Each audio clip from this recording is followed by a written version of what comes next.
So as I was telling you, we will learn an important new concept today, and that concept is to do with the reference frame in which we are trying to apply Newton's second law, or the reference frame with respect to which we are making the free body diagram of a given object and trying to apply Newton's second law. So through that concept, we will learn the idea of something called inertial versus non-inertial frame. Okay. So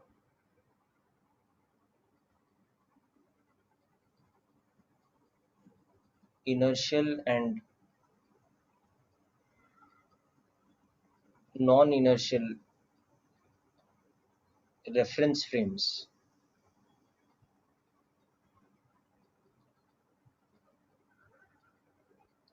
and how to apply Newton's law in each of these cases. Let's understand.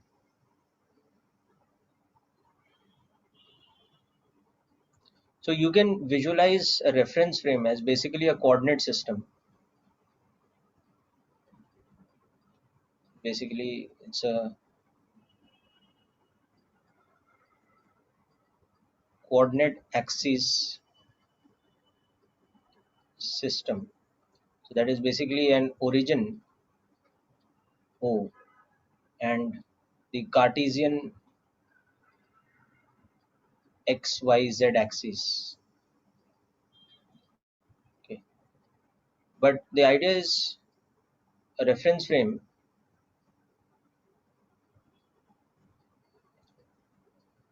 is always attached to an observer.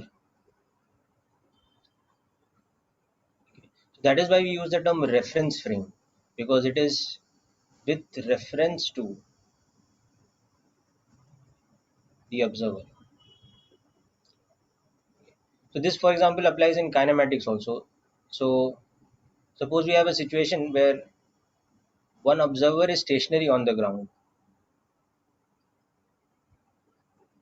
So observer A is stationary on the ground, whereas another observer is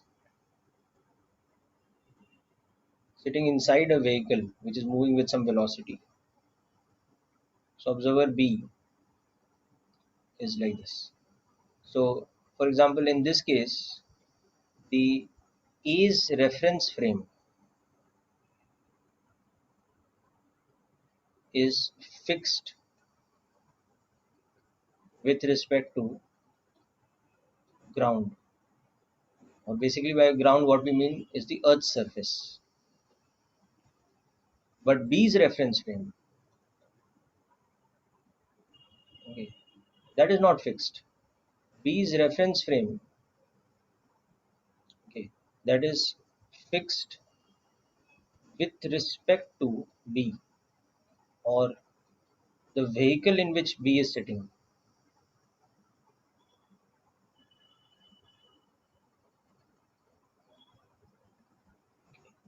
So therefore, B's reference frame, you can understand, is in motion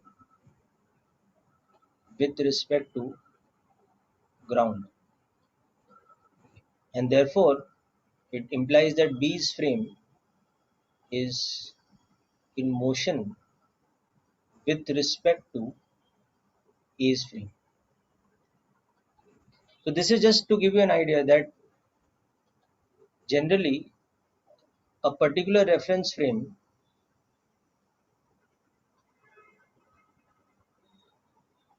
can be in motion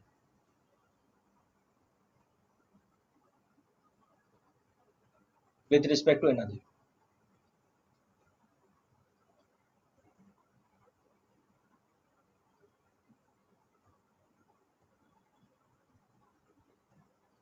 Okay, so just note down this point, then we'll discuss about the definition of inertial versus non-inertial frame, which is something very important in Newton's laws.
So concentrate on what we are learning over here. Okay, we will come back to problems and doubts with relation to what we have learned earlier.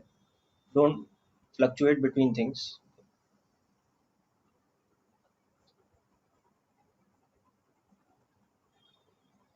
Okay, so now in this context, the next thing we'll understand is the definition of an inertial frame.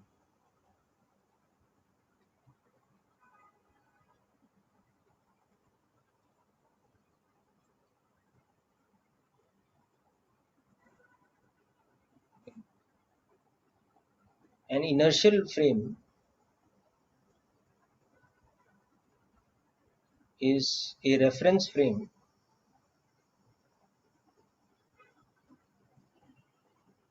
that is either fixed with respect to the ground frame,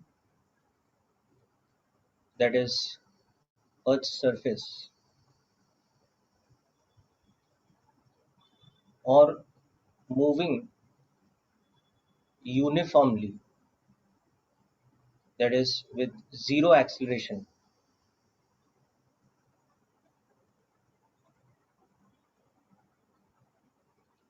with respect to the ground frame. So any reference frame of this type, which is either at rest with respect to the ground, or if it is moving with some uniform velocity without any acceleration. Such a frame is just defined as an inertial reference frame. Make a note of this first.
Okay, so hope you understood the definition of the inertial frame.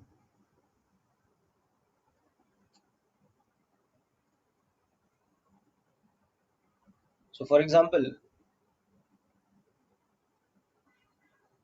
if we have a car that is moving horizontally, okay, or we have a lift that is moving vertically, but with uniform velocity.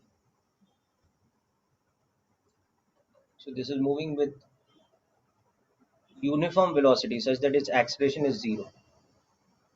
Okay. Or we have an elevator which is either going up or coming down, but with uniform velocity, zero acceleration. Then any observer inside this who makes a reference frame, an XYZ system, this will be an inertial frame because the acceleration is zero. Any observer inside this frame who draws, or inside this system who draws a reference frame for himself, it will be an inertial frame as long as the acceleration of that frame with respect to ground is zero. So it would be an elevator moving at uniform velocity vertically. It could be a vehicle moving at uniform velocity again, horizontally.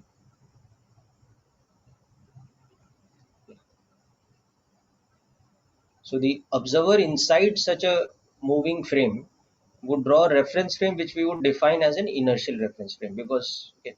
And of course, if there's an observer who's stationary on the ground, then his reference frame would of course be the inertial frame also. We use the abbreviation IF for inertial frame. This at rest with respect to the ground frame. By ground frame, we mean the frame attached to the surface of the earth. So these are all examples of inertial reference frame. So now, as it must be pretty clear from the definition of inertial frame, what is a non-inertial frame?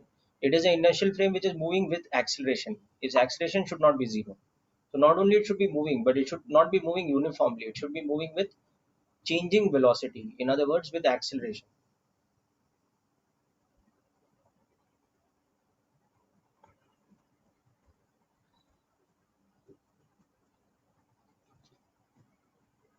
So this is the main part we will focus on gradually.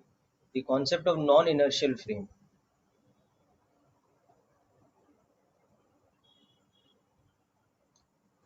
So we will refer to this as in short form as NIF. So it is a reference frame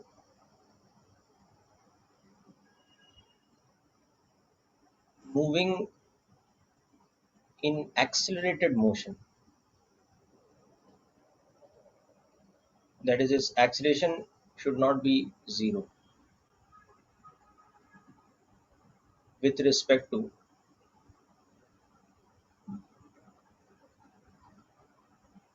the ground frame.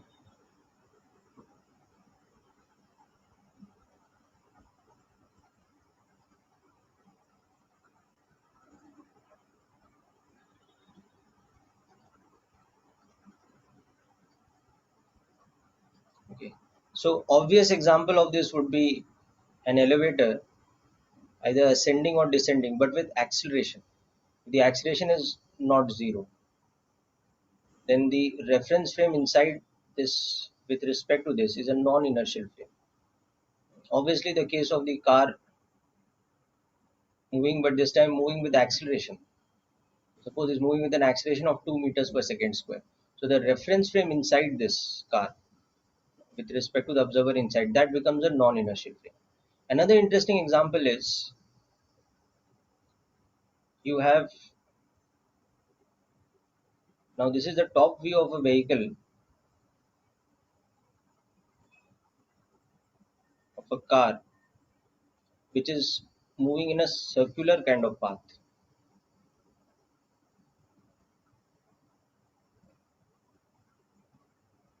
Moving like this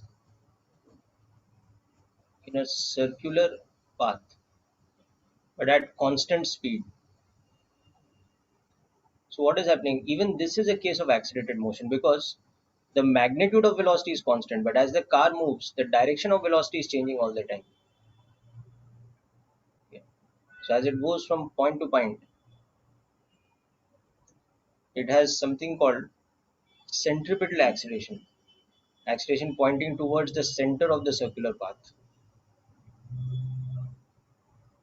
Okay. So this would also be, so the reference frame attached to a body in circular motion, even if the speed is constant.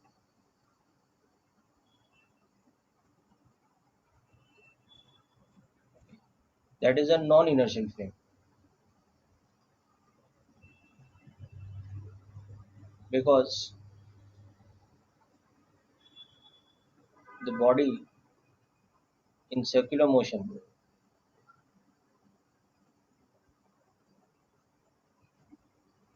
is accelerated.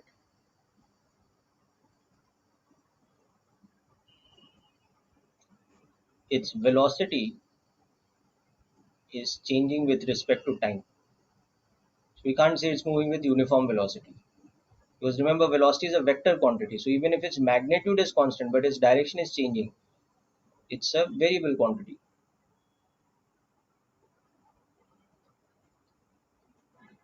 Okay. So these are all examples of non-inertial frame. So make a note of this definition first of all. Okay, write down the definition of non-inertial frame. I will give you time to note down whatever you missed out from earlier.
Right. So hope you have written this part down. I will just now scroll up to the earlier part where we were discussing about inertial frames. Just note down anything you might have missed out earlier. Also, when you read this part again, knowing the definition of non-inertial frame, now you'll have more clarity. Okay, the difference between what is inertial frame and what is non-inertial frame. Now, of course, you might be wondering where all this matters with respect to Newton's laws, because we have not talked anything about force yet. No? We have only talked about motion. But you will see that there is a very big significance, and I will explain that to you, and you will be able to relate that with everyday real life experiences. Okay.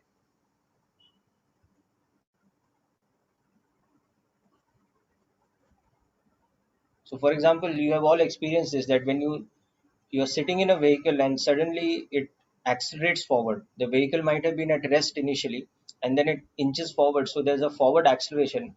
Your body feels pressed to the chair in which you're sitting. Your body feels pressed to the seat. It's as if there's a backward force on you. But there's nobody pushing you back. There is no external agent. Same way, when the vehicle is moving at a speed and suddenly it brakes, your body feels a forward kind of force. You feel jerked forward, even though there's nobody actually slapping you from behind or applying some kind of force on you. So there's some invisible agent who's applying a force on you because of the acceleration of the frame.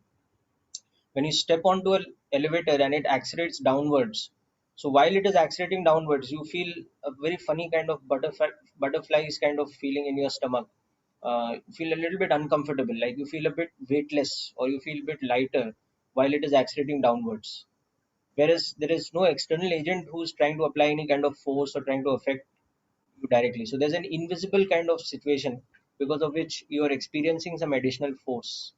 So that happens whenever we are looking at a situation of a body placed in a non-inertial reference frame. And that is why we are doing the discussion of this over here, because it has a significance in Newton's laws of motion.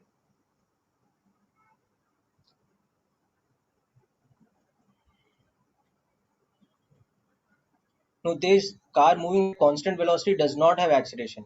It has zero acceleration. That is what I've written down here also. If you go through the diagram carefully, the example I've shown where the velocity is constant, uniform velocity, the acceleration is zero. It is not non-zero.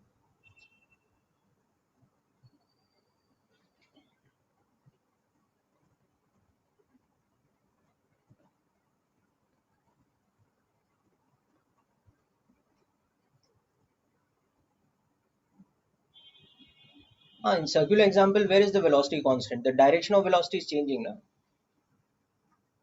In the circular motion example, you have done those type of questions in vectors. You have done those type of questions in kinematics also.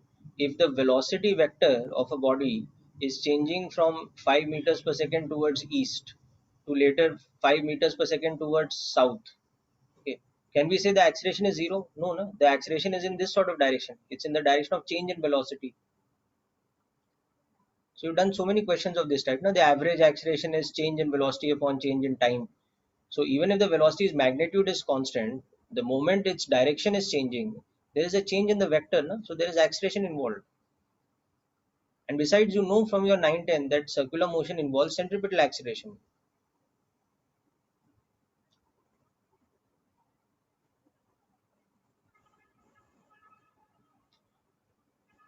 No, see, Diti beta, inertia is the property of a body by virtue of which it wants to continue in a state of rest or uniform motion. Inertia is not the agent of force. You understanding my point? As far as agents of force is concerned, right now we have discussed which type of forces: gravitational force. We have discussed about normal contact force, where one surface against another surface, that is becoming the agent of force. Tension along a string, that is an agent of external force. Later we will study friction. In in later class 12 you will study electrostatic force, things like this. So inertia is the property of a body which has to do with its tendency to remain in uniform motion. Inertia is not an agent of force. Okay, so we can't say that that force I was talking about is created by inertia. Yeah, in everyday common language, people say that it's inertia force, but actually that's a nonsensical statement. The term inertia cannot be related with as an agent of force. Okay, there is another specific term for it.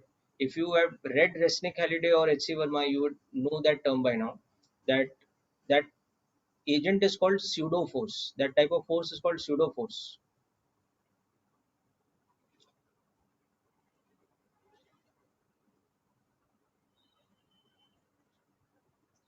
Any body that possesses inertia. No, what is inertia? Basically, it is the mass of the body. It will experience that type of force when in a non-inertial frame.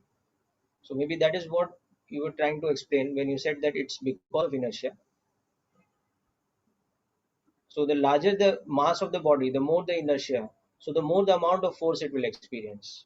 So a heavier person inside the car will experience a greater jerking forward force forward compared to a lighter person when the car decelerates or brakes suddenly. So the amount of inertia of the given body does affect the amount of force experienced. But at the same time, we can't say that the force is because of inertia. It is proportional to inertia, but the agent of the force is something else. And the agent of the force we will learn very soon is the acceleration of the frame. It is an invisible agent, that's why it is called pseudo force, but it happens because of the acceleration of the frame.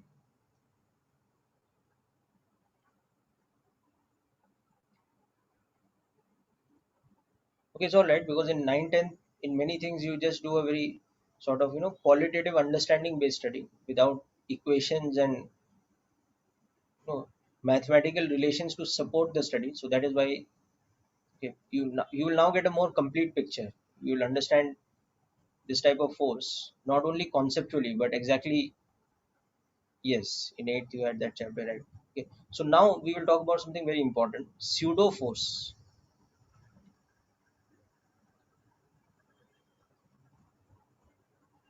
Pseudo force experienced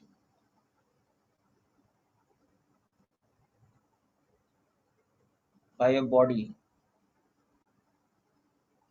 in a non-inertial frame. So before we get into the equation and formula of this and all that, we'll just understand it with common everyday examples. So one example is, suppose this is a representation of a vehicle like a bus,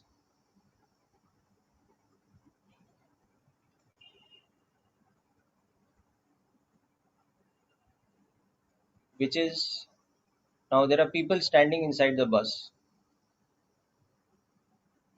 Okay. Now initially the bus is at rest.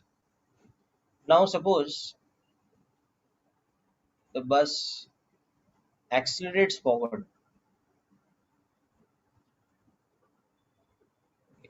So the bus itself has some acceleration in this direction. What will happen is, our common everyday experience tells us that everybody inside the bus will experience some kind of force backwards.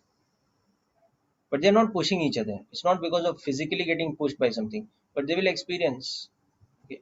So all bodies, and by bodies it doesn't mean only human bodies. I mean, if you place an object also, it will tend to slip backwards. It will experience some kind of force. So unless there's sufficient friction, if it's on a very smooth kind of surface, I mean comparatively smooth kind of surface, like a polished metallic surface, and like a relatively lighter wooden block or something, it will tend to slide backwards the moment the bus accelerates forward.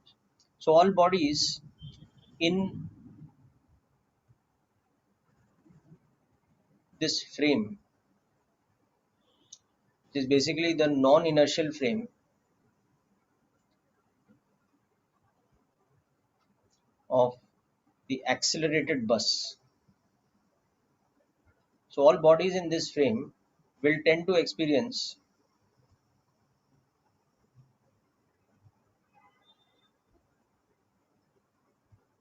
a sort of push backwards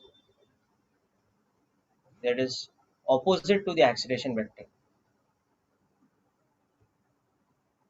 Okay. So later we will see that this push backwards, it is given the term pseudo force.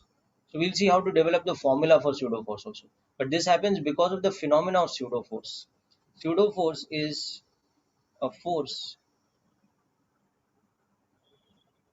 acting on a body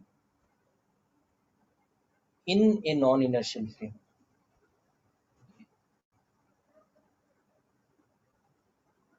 And this force acts because of the frame's acceleration, okay, and the body's inertia, that is its tendency to resist acceleration, resist any change in its state. So the combination of these two factors creates pseudo force.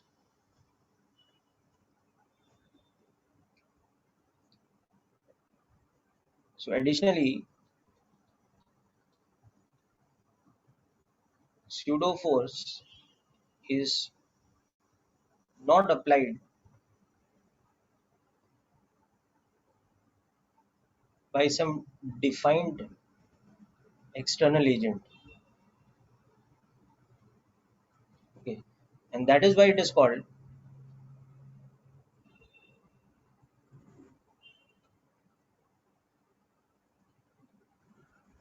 pseudo.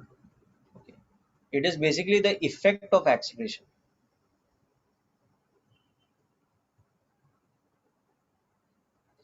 of the frame. So the term pseudo is another word for false or imaginary. There's an imaginary agent who's applying the force. It's not that the force is imaginary. You actually experience the force. Too much pseudo force can create major damage also. For example, when cosmonauts are inside a rocket at the first stage, when their rocket sets off from the Earth's surface, the booster stage. So what happens then is that their extreme amount of pseudo force acts on their body, because the acceleration of the rocket in the vertical direction is huge. It is immense. At that point of time, the astronaut's body weight feels like it is some 10 to 12 times their actual body weight. So at that point of time, if they try to move around, or if they try to move their arms and limbs and all that, they can actually experience damage. Matlab they can damage their muscle tissues, or they can even uh, damage their bones. There can be cracks, etc. So they have to be strapped onto their seats, and that too, with lot of protection, etc. And in many cases, if they don't have training to withstand that kind of pseudo force, the extreme stress that the body experiences, including blood pressure and all that, because of that stress of that pseudo force, then they can actually faint uh, under the action of pseudo force. So they undergo very very precise kind of training, where over time their body adjusts to handling that kind of additional pseudo force. Same way, when you sit in a roller coaster, at the top of the roller coaster, you feel extremely uncomfortable. You feel almost weightless. Similarly, as the roller coaster is going down, you feel, if you take a photograph of yourself, also you see that your cheeks are sagged, and it's like there is some kind of force pushing you down. You feel pressed against your seat. You feel very heavy. If you try to move your limbs around in your seat while the roller coaster is going to the bottom part of its track, you will feel that your body is heavier than it actually is. Okay, so the force is something very real. It is not imaginary. It is the agent of the force which is imaginary, or the agent which is not a clearly defined external agent. Rather, it is the effect of the acceleration of the frame. So that is why it is termed as pseudo force.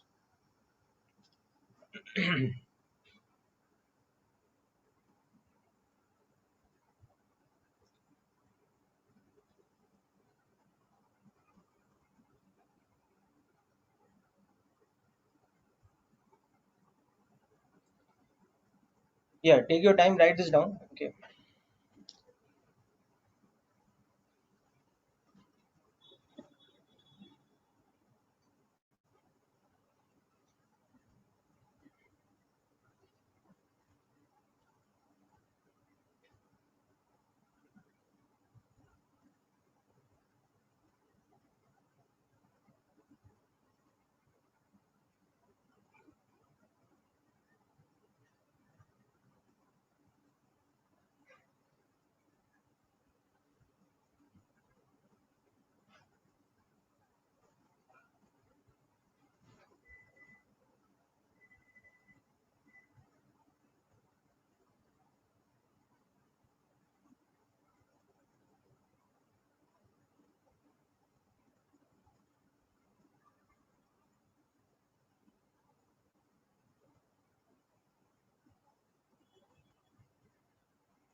Now, likewise, another example of this within the same thing would be that if the same bus were now, it's accelerated for some time. Now, after some time, suppose it's suddenly brakes.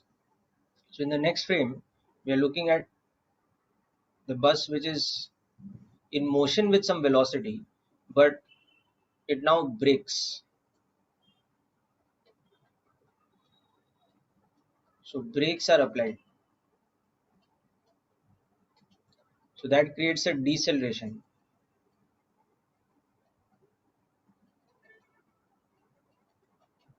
of magnitude A naught.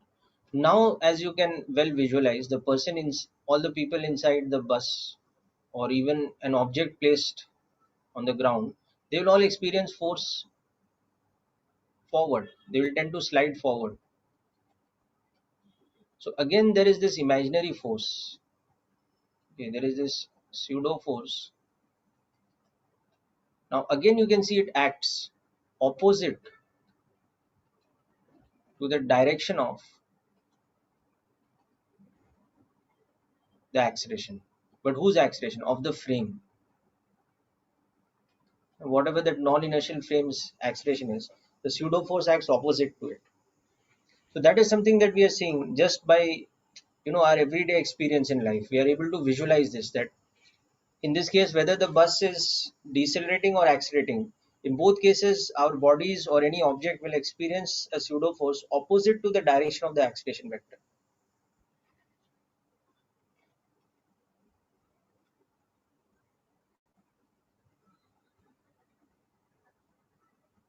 Yeah, exactly, Diti. The agent of the force is actually the acceleration of the frame. But yes, the amount of force our body experiences will be proportional to the amount of inertia our body possesses. If my weight is, let's say, 75 kgs and somebody else is 50 kg, then my body will experience, that much more force. No? My mass is 1.5 times more than that person's mass, 75 versus 50. So the pseudo force acting on me will be 1.5 times the pseudo force acting on that person.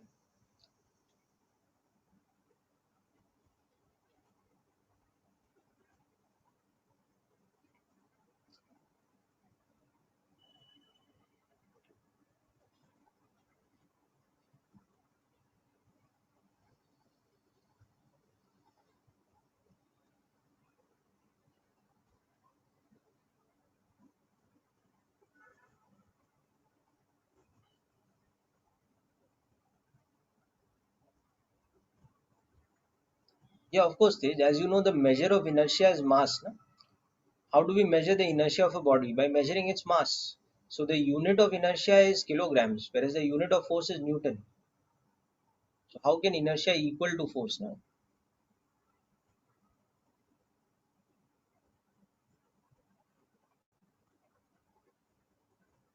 So inertia का proportionality तो हमेशा होता है ना. Like for example, when we apply the equation F is equal to ma. So to produce an acceleration of 5 meters per second square in a body of mass 100 kg, how much force we need to apply? So it is proportional to the inertia. No? It is proportional to the mass.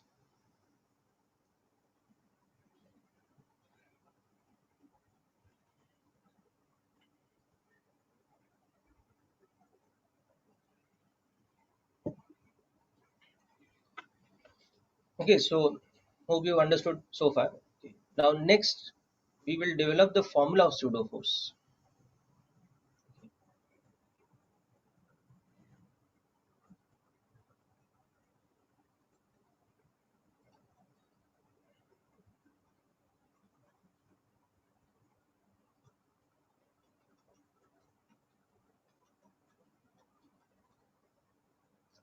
So it is given by this relation that the pseudo force acting on a body is equal to minus of m into, let's say, a naught. Why I'm writing a naught is so that we understand that the quantity a naught over here is the acceleration of the frame. So this is the vector relation that gives us the pseudo force acting on a body of, now remember, by body I don't mean a human body necessarily, it's any object, anything which has mass. We'll just, in the language of this chapter, anything which has mass is stated as a body. So of mass m in a non-inertial reference frame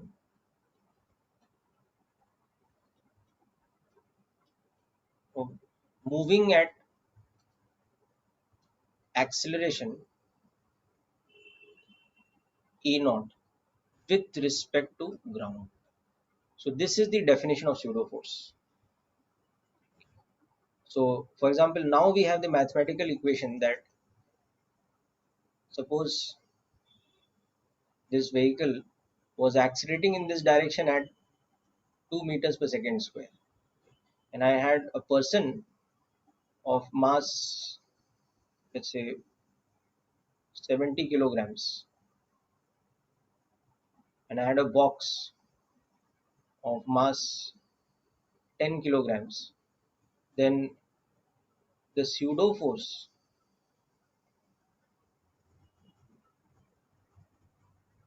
experienced by each of them would, according to this formula, be given by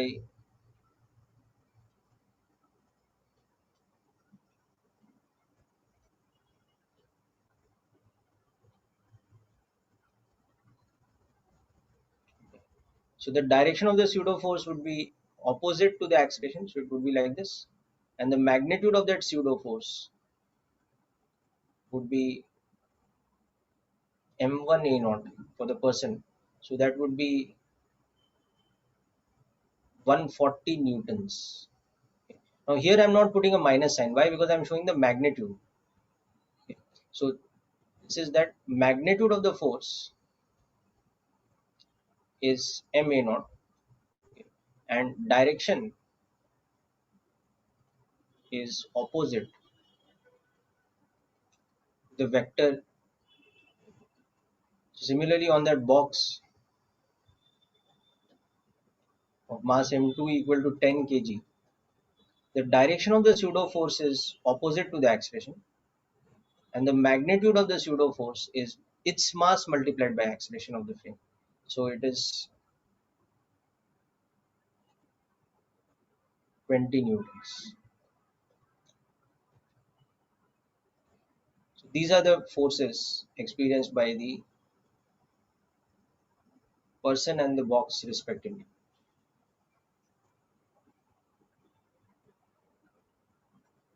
Okay, so remember the minus sign is in the context of the vector relation. When one vector is negative times another vector, that means their directions are opposite. But the magnitude of a vector should never be expressed as a negative quantity. Magnitude doesn't come with plus minus sign. It is something independent of sign. It is it's mod, it's modulus.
Yeah, that is the point, Rachit. Pseudo force acts only when we are in a non-inertial frame. It's directly proportional to the acceleration of the frame. No? So inertial frame में a naught का value is zero है. So obviously pseudo force is zero.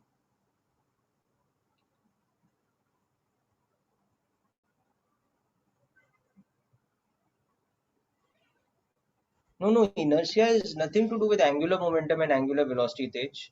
Now don't confuse these terms. Angular velocity and angular momentum are to do with when we come to rotational motion. So that the example of that is a spinning ball. You've seen spin bowling in cricket, no? So when you put some spin into the ball, and at the same time you've also thrown it, so its center of mass has a velocity, so it has a linear momentum. But at the same time, about the center of mass, it is rotating, so it has an angular momentum. Or basically, the Earth in its motion, orbital motion, is actually in a combination of linear and angular motion. It's spinning about its axis, so there's angular momentum. At the same time, the center of mass of the Earth has a velocity vector as it is going in the elliptical orbit around the Sun. So it's a combination of linear and angular motion. But here we have not even started the discussion about angular motion. That will come in a chapter, 2 3 chapters afterwards. Yeah, Diti, see, the thing is, here we are not talking about the body's motion. We are talking about the frame's motion.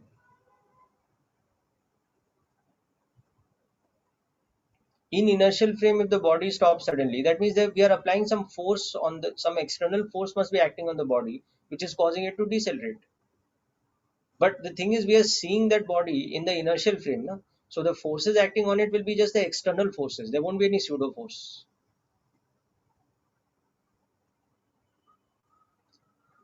Arey Tej, inertia is the property we have defined in the first Newton's law. Yaar. Why are you so? Inertia is the property by which a body continues in its state of rest or uniform motion until and unless an external force acts on it. वो property होता है inertia. Inertia is measured by the mass of the body. The more the mass of the body, the more inertia it has.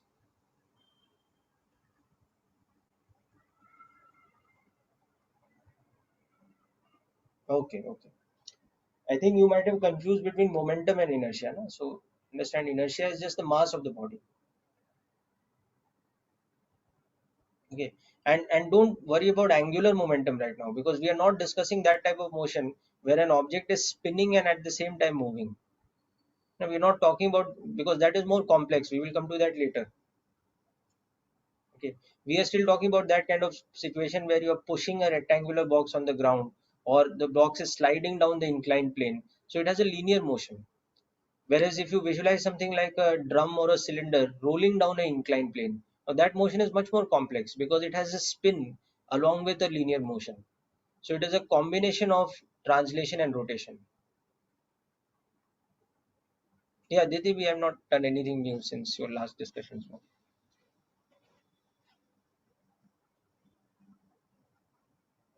Okay, so this is how we measure the amount of pseudo force by using this formula. So first of all, just get used to this. Okay, that the magnitude of pseudo force is mass into acceleration of the frame, whereas the direction is opposite to a naught. Now when I start applying this, this will make more sense. Okay, so now we have a very interesting example to understand this whole issue, pseudo force and non-inertial frame concept. So we will go back to the situation where we are looking at an elevator which is ascending, that means going up at a uniform acceleration of, let us say, 2 meters per second square. So this is a very important example to understand the working of pseudo force. Okay, so elevator ascending, that means going up at uniform acceleration, not uniform velocity, uniform acceleration, rate of change of velocity.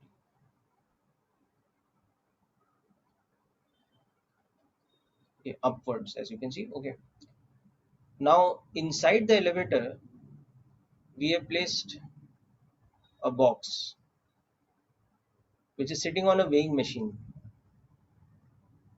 Okay, so it is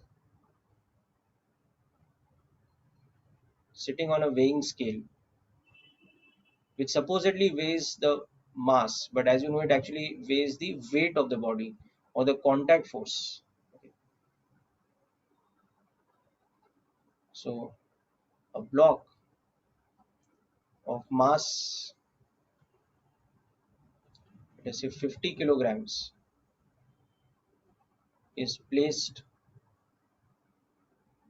on a weighing scale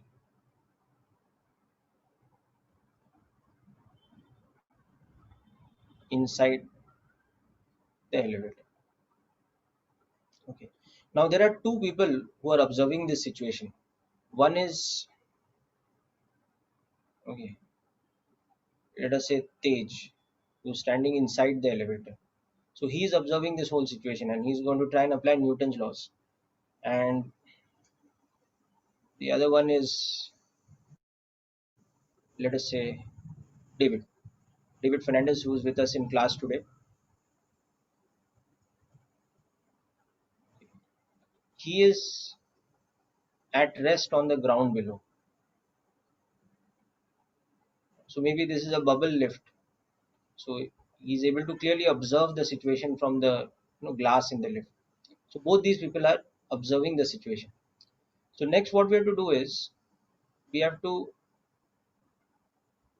make the free body diagram, okay, and calculate the normal reaction force n on the block. So make the FBD of the block, okay, and calculate the normal reaction force on the block from the surface of the weighing scale. It's in contact with that surface, as observed by David Fernandez, okay, and secondly as observed by Tej. So you'll understand that David being at rest on the ground is what type of observer? His reference frame is an inertial frame, whereas Tej being fixed to the elevator, which is moving upwards with a uniform acceleration with respect to ground, so non-zero acceleration. So Tej's reference frame is a non-inertial reference frame.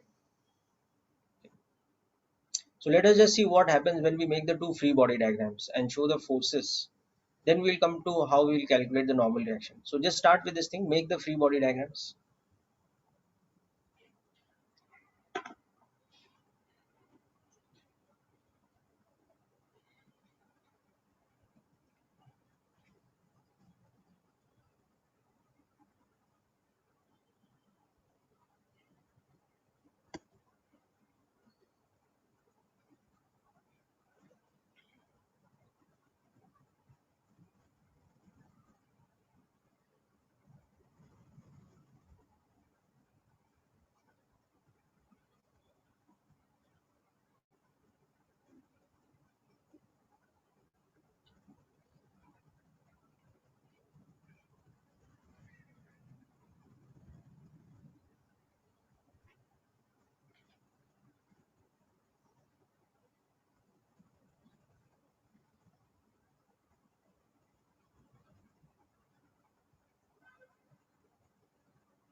Okay, so let us understand the situation as seen by each observer.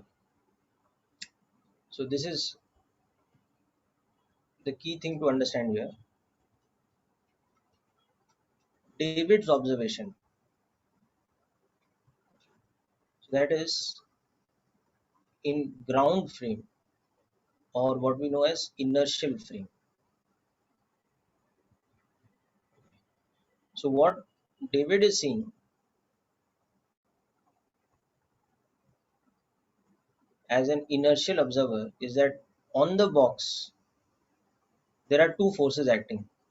There is normal reaction with which the floor of the elevator, or the surface of this is pushing it up, and there's the weight of the box. But he's also observing that the box itself is accelerating upwards at the rate of 2 meters per second square.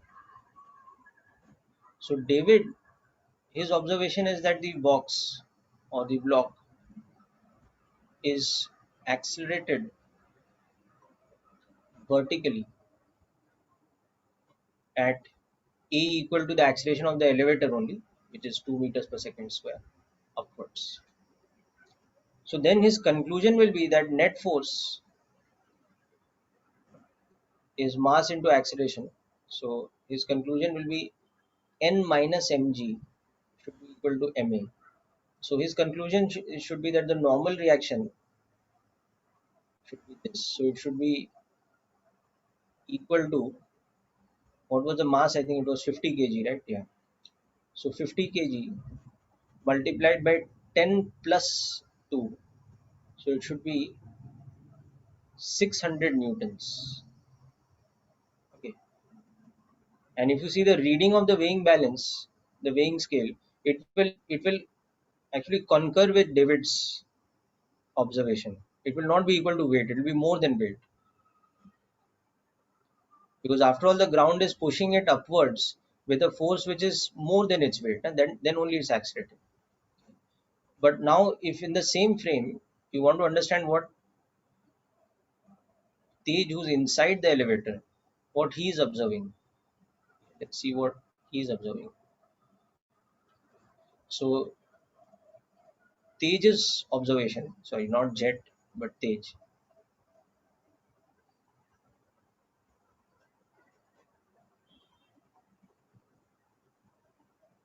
observation is that the block is in equilibrium.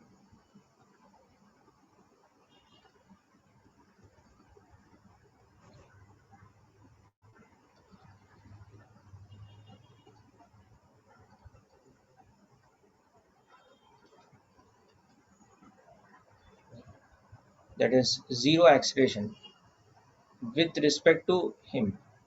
Okay, but Tej is what type of frame? He is in the non-inertial frame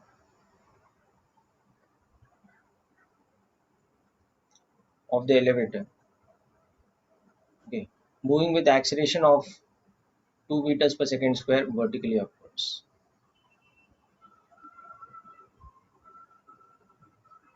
So what our friend Tej, who is a non-inertial observer, will conclude is that he himself has an upward acceleration of a naught. This is the acceleration of the frame. So the body with respect to him is at rest. Its acceleration is zero. But there is an additional force, and that is what? That is the pseudo force. So there is pseudo force. So pseudo force, remember, is basically what? It is minus of ma naught. So it's opposite in direction, and its magnitude is ma naught, like this, in addition to mg and normal reaction. So what he should conclude is, with respect to him, the net force should be zero.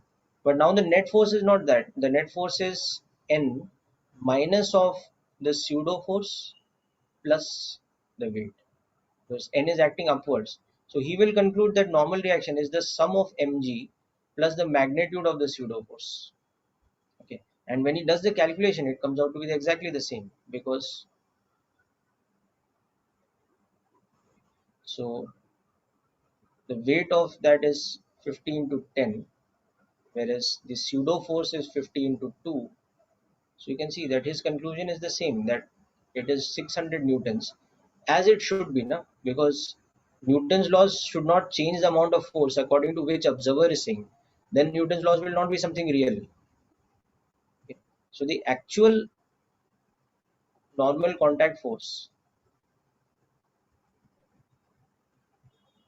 N is in fact equal to 600 newtons, and therefore the reading of the weighing scale, it will show that force marked in kilograms. So it will be marked as 60 kg. But that basically means that the force is 60 g, and g we have taken as 10. Okay. So you can see the treatment of the problem is quite different as far as David and Tej are concerned. One is seeing the body accelerated because the normal reaction is pushing it with a force more than its weight.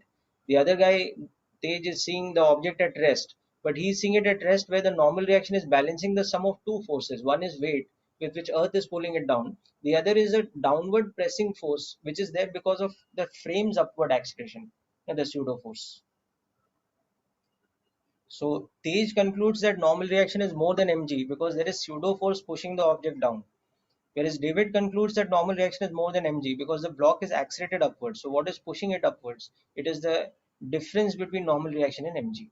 But end of the day, it doesn't really matter, because both are concluding the same thing, that the value of normal reaction will be 600 Newton, which will agree with the actual experiment. The weighing machine will show you that. It will show the weight as 60 kg, but basically that is everyday language. What 60 kg weight means, that the weight is 60 g, where g is acceleration due to gravity. Now, of course, it doesn't actually measure the weight. What it measures is the normal reaction force. So the weighing scale is only accurate if we are in an inertial frame. The moment we go to a non-inertial frame, or the body is in accelerated motion, the weighing scale will not show us the true weight of the body. It will show us a false weight. You can try this. You can, take your weighing scale to the elevator and put your body on it and measure the weight while the elevator is moving. So you'll see that, for example, if you're going up from ground floor to a top floor, you'll see for some time there's upward acceleration. So what your weighing scale will show is more than your true weight. Then after some time, the velocities of the elevator becomes constant when it reaches that fixed velocity. So again, it becomes the inertial frame. So the reading of the weighing scale becomes your true weight. And then as it reaches the top floor, it starts decelerating. So ulta ho jata hai. It will show you a reading which is less than your true weight.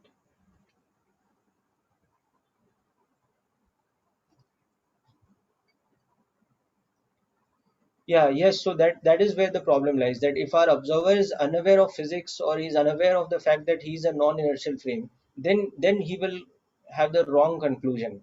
His equation of Newton's laws will fail, because he will fail to include the pseudo force in his analysis. So then his agreement will not.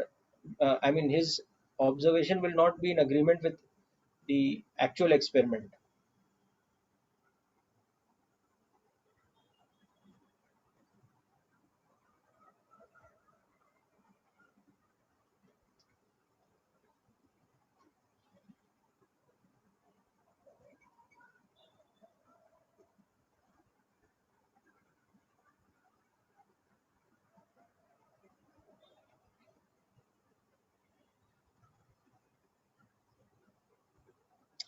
Yes, of course, Tej, you got it. You're part of the experiment, so you have to get it.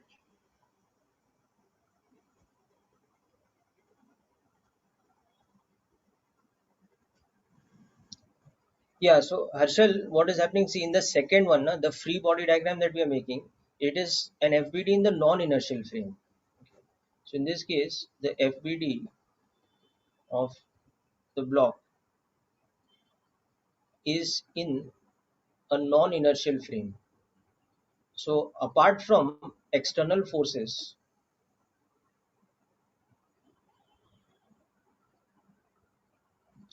mg and normal reaction, which have actual agents, na, the Earth's mass is applying the gravitational force. The contact surface is applying the normal reaction contact force. But apart from this, it also experiences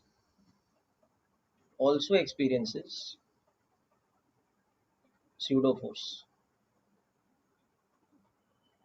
which is given by the formula minus ma naught, which means that the magnitude is ma naught, but direction is opposite. So I've shown the direction of the vector arrow to be opposite the acceleration. It's downwards because the acceleration of the frame is upwards.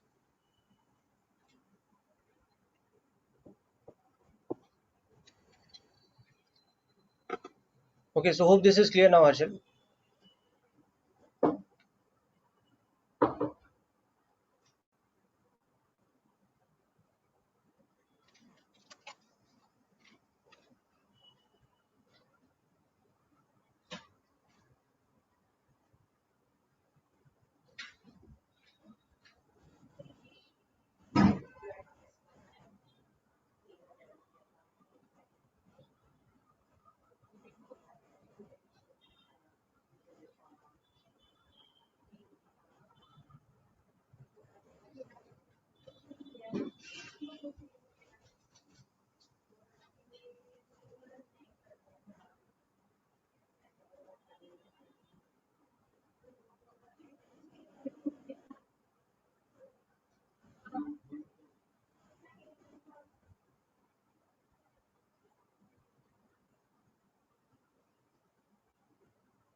Yeah, I'll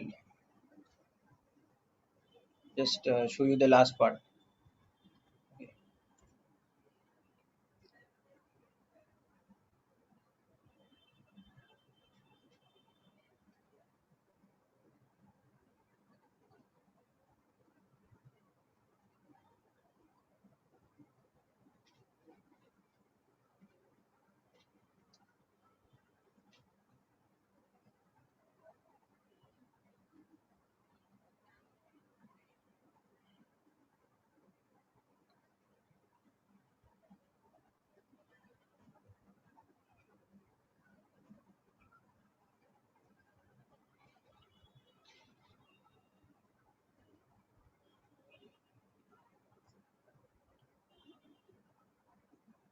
So people hope this example is 100% clear.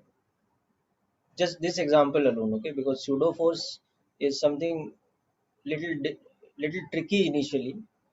So example to example, it will take a bit of effort to understand everything. But okay.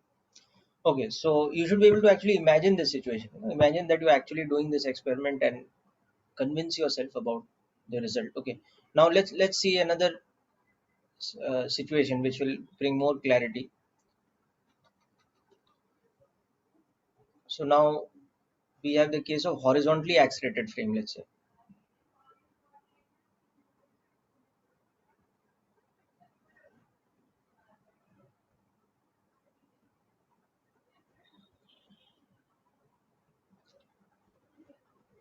so we have this car now which is accelerating at, let's say, 4 meters per second square. Okay, now inside the car, let's say we have another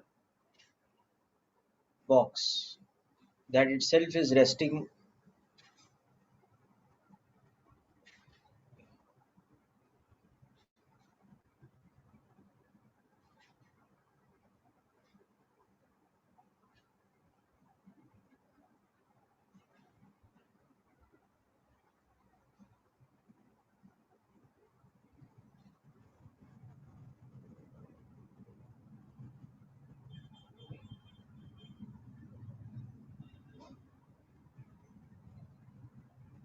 So this L-shaped thing, it is basically,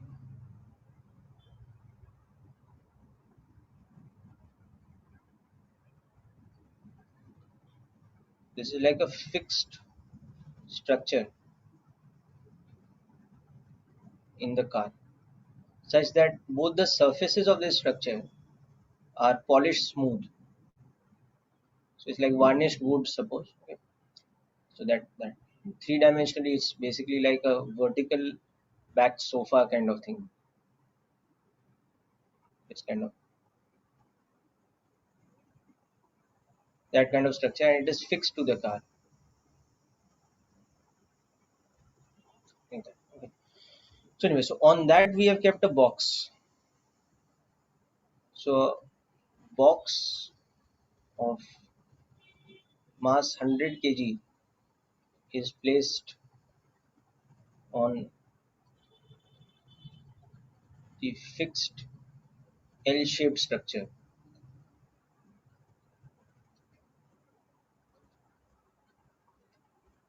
inside the vehicle.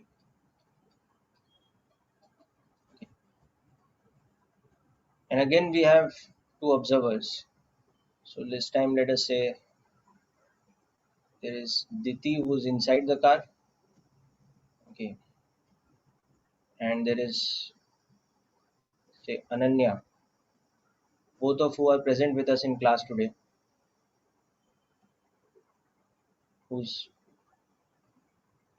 at rest in the ground frame,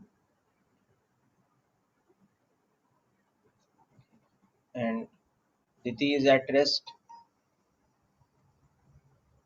with respect to the vehicle, not moving around inside the vehicle, fixed with respect to the vehicle. So once again, we have to do this, that make the free body diagram of the block, okay, and calculate the contact forces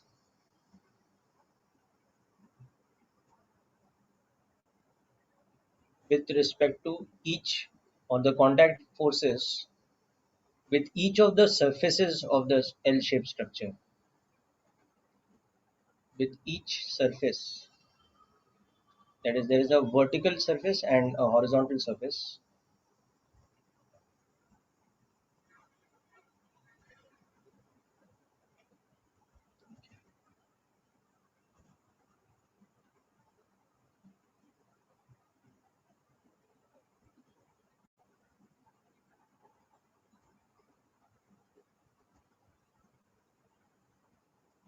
Start working on this.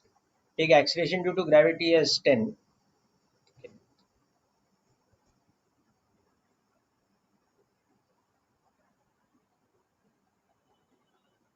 This time we'll start with the non-inertial frame, and then we will see what is happening in the ground frame or Ananya's frame.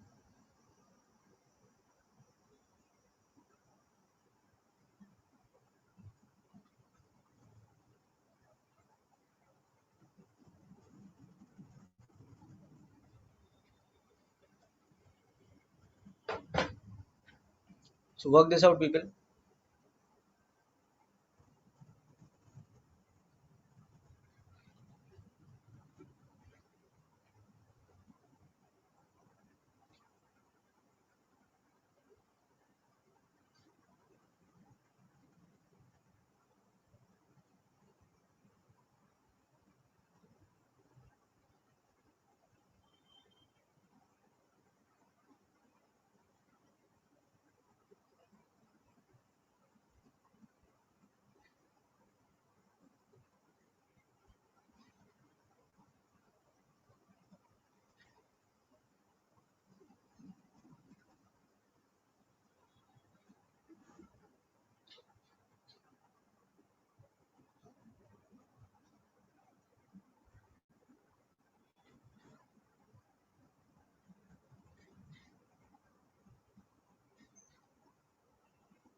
Okay, so no, no, but you have to say the individual contact forces, no, beta, the vertical one and the horizontal one.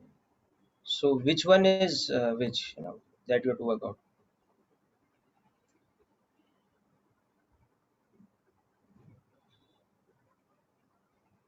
So keeping in mind that our first observer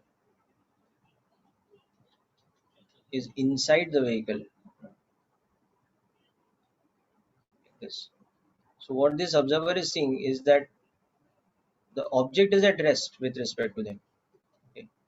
There is weight, there is normal reaction that the floor kind of thing is applying, there's normal reaction that this is kind of applying. But there is pseudo force because the vehicle itself is accelerated like this now.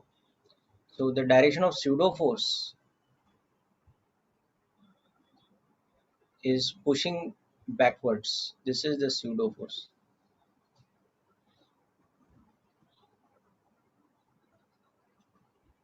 Okay. So this is what is happening.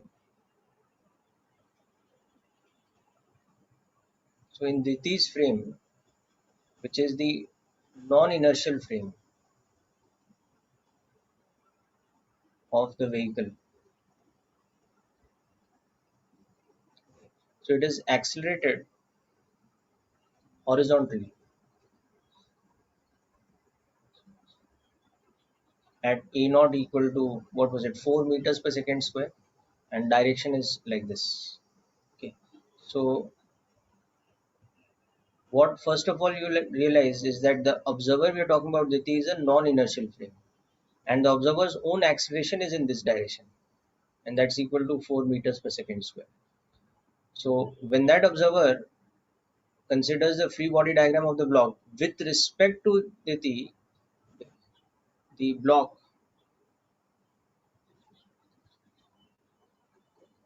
is stationary in equilibrium. So the acceleration of the block is zero. But what about the forces acting on it? So first and foremost, there is the pseudo force. The direction of the pseudo force will be opposite to acceleration.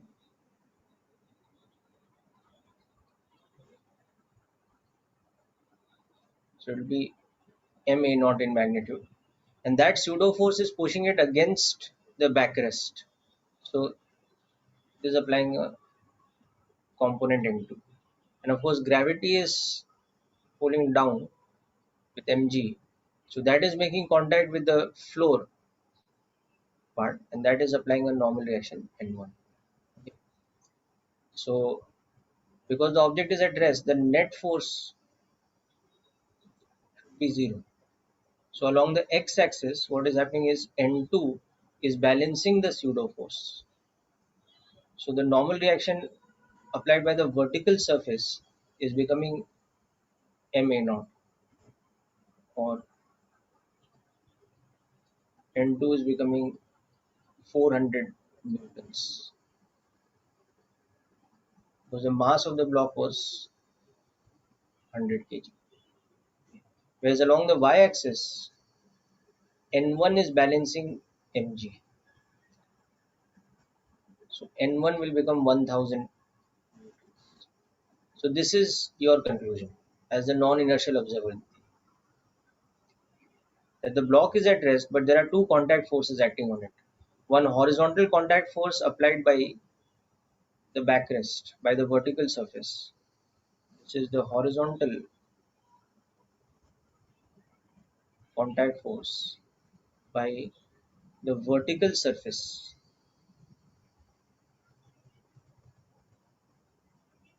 of the structure. And this is the vertical normal reaction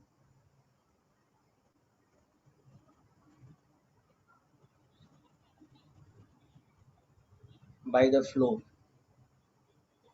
or horizontal surface.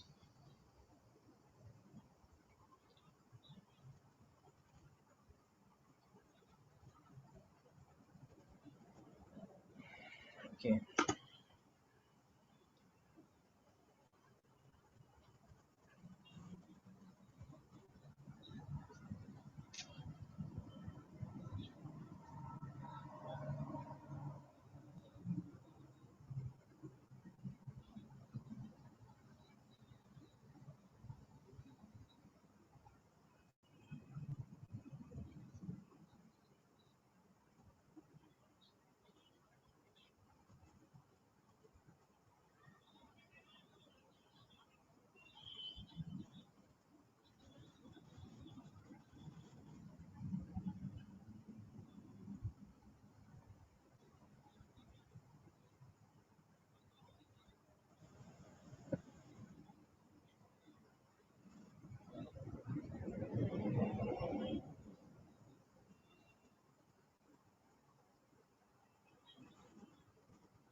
Okay, people, so hope this analysis is 100% clear.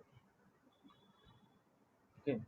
Now let's see the same thing, how Ananya will come to that conclusion as the inertial observer about the contact forces. So Ananya's frame is the ground frame.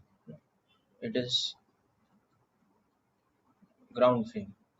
So what, with respect to this frame, okay, the block is observed to accelerate with A equal to A naught horizontally. Okay. So what Ananya, now understanding that she's an inertial observer because she's fixed to the ground, but in her frame what is happening is that the box is having an acceleration equal to 4 meters per second square. So what is giving it the acceleration is the backrest is pushing it then to, whereas what is balancing its weight, and which is why it is not having vertical acceleration. So for Ananya's frame along the x-axis, what is happening? This normal reaction is providing acceleration, whereas along the y-axis, what is happening? The normal reaction is balancing weight. The net force is zero. But end of the day, when you calculate, it will come out to be the same value, which will tell you that N2 is equal to 100 kg into 4 meters per second square. So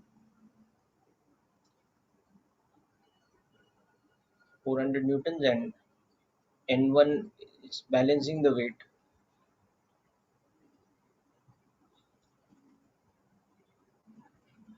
Okay. So same conclusion as far as forces is concerned. But the difference is that the inertial observer Ananya is seeing the blocks to be in an accelerated motion, whereas the non-inertial observer Diti was seeing the block to be at rest with respect to her frame, which was a non-inertial frame. And of course, to compensate for the fact that she was in the non-inertial frame, she had to include the pseudo force along with the external forces, which are N1, N2, and Mg.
Okay, so people, hope this is clear.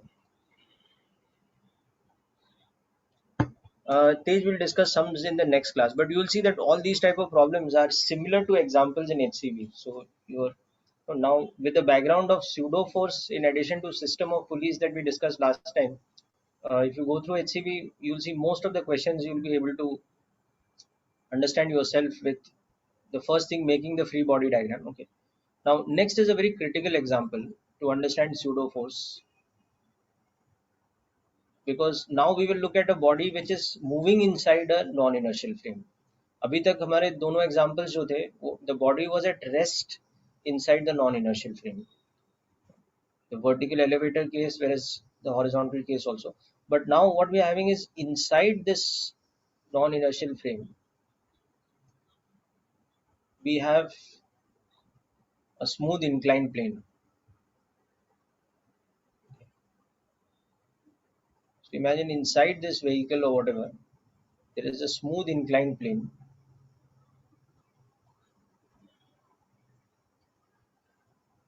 okay, like this, and we place a block on it.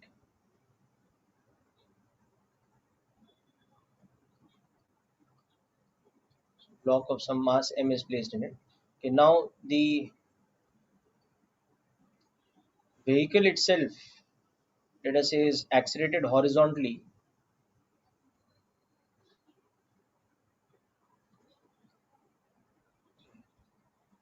So the vehicle itself is accelerated horizontally at, let us say, 2 meters per second square. So block of mass 50 kg is released from rest on an inclined plane, smooth inclined plane, theta equal to 37 degrees with respect to horizontal. Now the inclined plane is fixed inside a vehicle moving at uniform horizontal acceleration,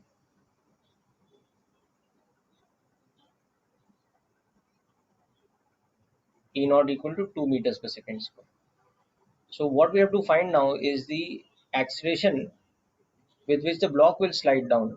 So first of all, make the FBD of the block in the vehicle's frame, not in the ground frame, but in the vehicle's frame, and show all forces on it.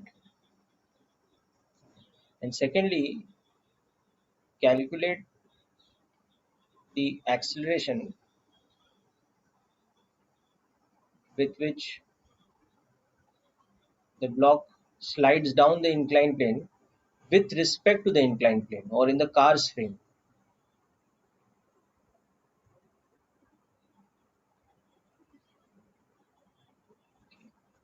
relative to or with respect to the inclined plane. Or another way to say it is that in the vehicle or car's frame, what is the acceleration? Okay. So start with the free body diagram, and then we'll see it's once we've got the free body diagram figured out, it's quite easy to understand.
Okay, so let's analyze this question properly, people. So hope you made the free body diagram, all of you, and understood what all forces are acting. So now basically you have to think that our observer who's making the free body diagram is present in the non-inertial frame. Okay.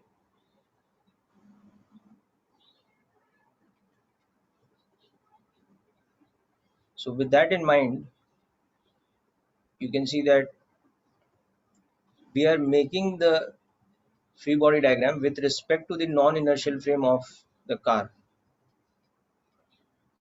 We are inside the vehicle. So our reference frame is traveling at an acceleration of 2 meters per second squared given horizontally. Okay. So in that reference frame now, a block which is on an inclined plane,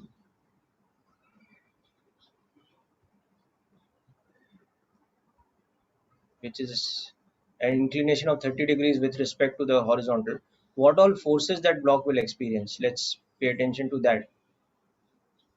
So first of all, it will experience pseudo force, and the direction of pseudo force will be like this.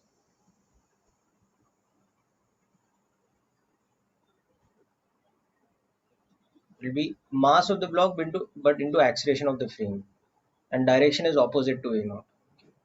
Then of course it will experience gravity's effect. So Earth is pulling it down. The vertical force of mg, and then the surface is applying a normal force. So with respect to this reference frame, there are three forces in all.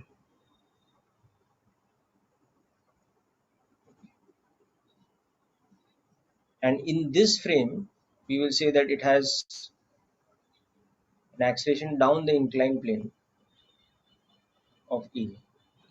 So this E is the acceleration of the block relative to or with respect to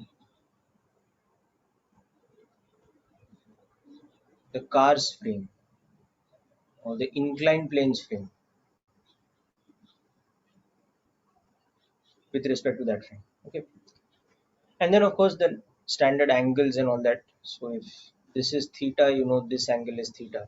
So because acceleration is like this, we will take this to be our x-axis and we'll take this to be our y-axis, and we'll resolve next like this.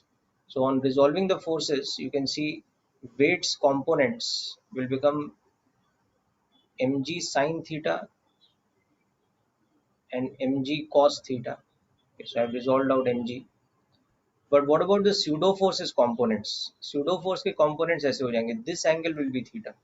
So the pseudo force will have a component down the inclined plane of ma naught cos theta and perpendicular to the inclined plane of ma naught sin theta. So now my pseudo force, this has been resolved. And normal reaction I don't need to resolve because it's already along my y-axis. So normal reaction is like this. Okay. And under the action of all these forces, it has some acceleration A along the inclined plane, which I need to find out. Okay. So along my x-axis, I will say the sum of mg sine theta and pseudo forces cos component will be equal to mass into acceleration. Okay, now it won't be zero because it's accelerating in this frame. So as you can see, A will become g sine theta plus A naught cos theta. So the magnitude of this become 10 into theta was 37 degrees. So sine theta is zero point 0.6 and cos theta is zero point 0.8. So 6 plus 1.6. So 7.6 meters per second square. That will become our acceleration. Okay. So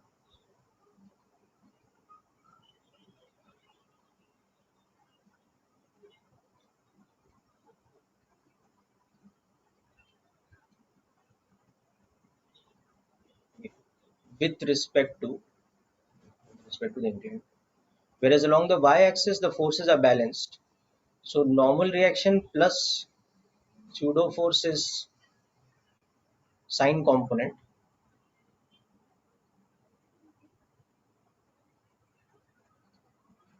together balancing mg's cos component. So this is our equation 1, this is our equation 2.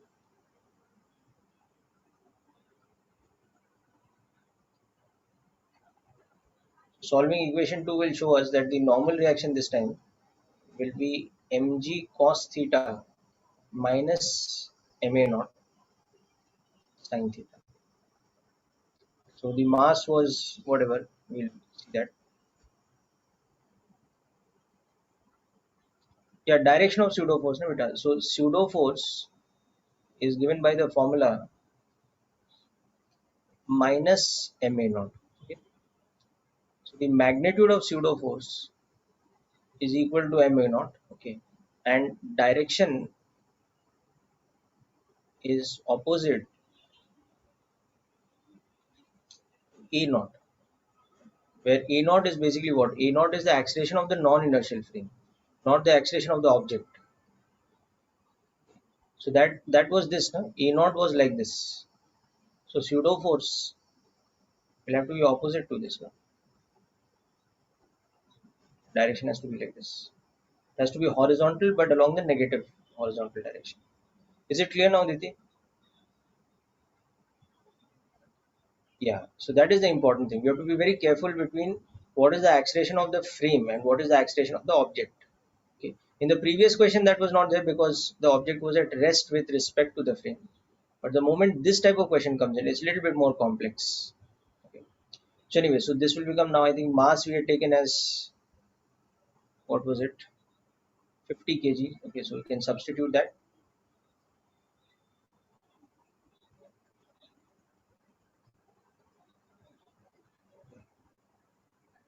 So 500 into zero point 0.8 minus 50 into 2 into zero point 0.6. So 400 would have been if it were at rest, but pseudo force is also contributing. So it's contributing 60. So ultimately the normal reaction is reduced a little bit because of pseudo force. It is reduced to 340 newtons.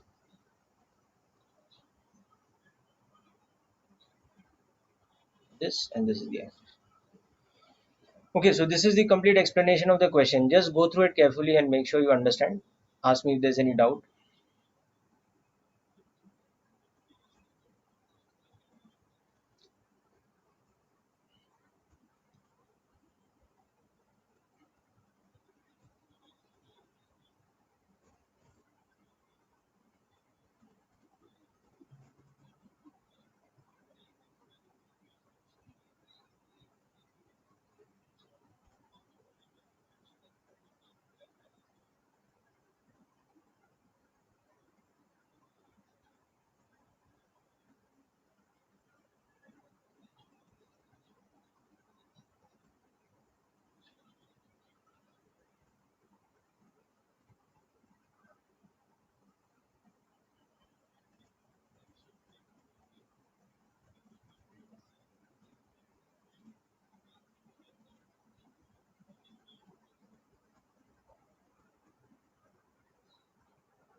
Okay, people. So hope this is clear. Yeah. So that's it for today's session, people. So wish you all a very happy Diwali and enjoy the Diwali vacation with your family and friends. Have some free time. It's very important. But also, as I said, if possible, take out a couple of days and review your physics up to this point.